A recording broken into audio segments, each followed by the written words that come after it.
بسم الله الرحمن الرحيم الحمد لله الذي بنعمته تتم الصالحات. I was happy, Sheikh Imran, to just sit and drink from the wealth of knowledge that flows from you. I was privileged many years ago as a young man. Sheikh Imran, this is not his first visit to South Africa. He was here in the late 80s and he visited the Eastern Cape. He remembers Port Elizabeth, but near Port Elizabeth there's also a small town called Uitenhage. And he gave a talk there. And I was very impressed as a young, impressionable young person. And I'm delightful and delighted that he has been consistent throughout in his ideas, in his thought. But also we can lift a page from what he has been saying. I've been listening to everyone who's been commenting here, talking about Deen academics, Quran academics. To me, it's a sign that something is amiss in our education. We seem to create a dichotomy between what is Quran and what is academics. Is Quran not academic? If you had the privilege to listen to the Sheikh when he was speaking at the university, he drew from the Quran a methodology for history. He didn't say this is academics, he understood the Tawhidi paradigm to knowledge. There's no dichotomy. There's no dichotomy. There's no dichotomy. It's because we live in this secularized world where the religious and the secular is seen as two binary opposites. And what Sheikh Imran is telling us, is impressing upon us, is that we need to collapse these binaries, these divisions. Of course, I'm listening to him as an observer of what he represents. So you are very much fortunate, or I should rephrase and say, we are very much fortunate to have within our midst a person of great knowledge and learning. And it is a shame. It is a shame. And I repeat, it is a shame on the Muslim community of South Africa, and in Durban in particular, to close the doors of the masjids for a fellow Muslim. It is a shame, I repeat once again. And that's why you don't hear about us. Because we've been silenced, because we speak truth to power, irrespective of who it is. I repeat again, it is a shame to the Muslim leadership of Durban and others to impose censorship.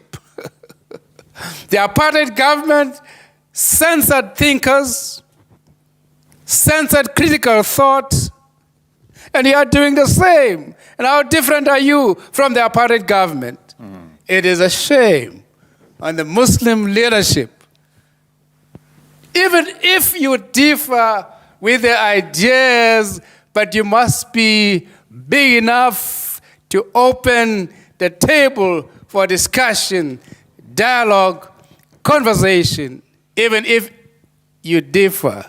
And so we're very privileged in this part of the world to have Sheikh Imran in our presence. And I'm very grateful. I'm very grateful to have had the privilege once again to connect with Sheikh Imran.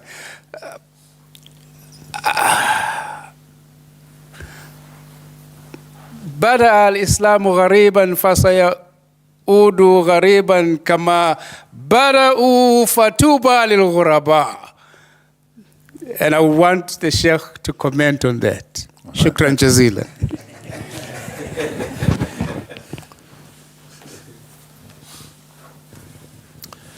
Our professor teaches at the KwaZulu Natal University in Durban. And I was invited to address them, the members of the faculty, maybe about a week ago or 10 days ago.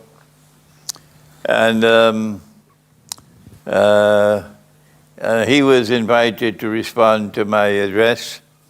And we then had a very interesting discussion session at the KwaZulu Natal University Department of Religion. There were some of them who were Christians, and some of them who were Muslims, and maybe others belonging to other religions present here. So we are very happy to have his company today. And yes, it is rather unfortunate that, may I use gentle language, misguided scholars who chose to close the doors of the masjid on me in Durban. But it's nothing new. It's nothing new. I have had the same experience in Britain as well, in other parts of the world.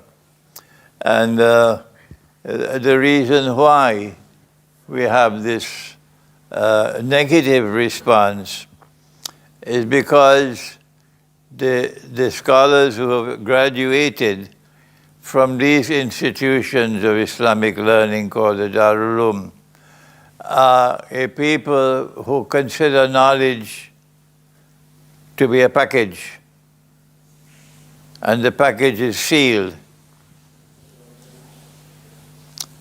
And you simply have to transfer the package from one generation to another.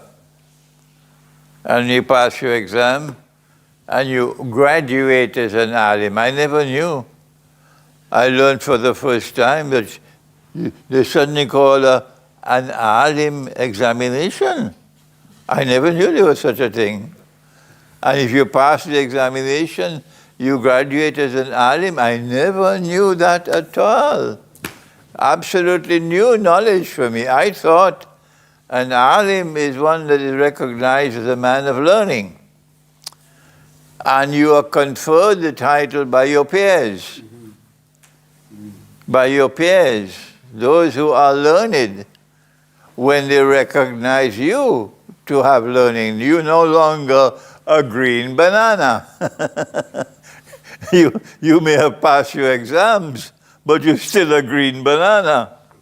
When your peers recognize that you now have learning, then they will confer upon you, they call you an alim. And also the society must recognize you to have knowledge. So you don't graduate from a Darul Uloom as an alim. That unfortunate language should be banished. Send it to somewhere. Send it to somewhere. Leave it out of learned discussion. That knowledge is a package which is already sealed, and all that you have to do is transfer it from one generation to another. And there is no such thing as new knowledge. There is no such thing as extending the frontiers of knowledge. There is no such thing as critical thinking. No. You're not allowed to question. Once something is in Sahih Bukhari, once something is in the classical tafsir, you have to accept it as absolute truth. And because I said no, I don't accept that.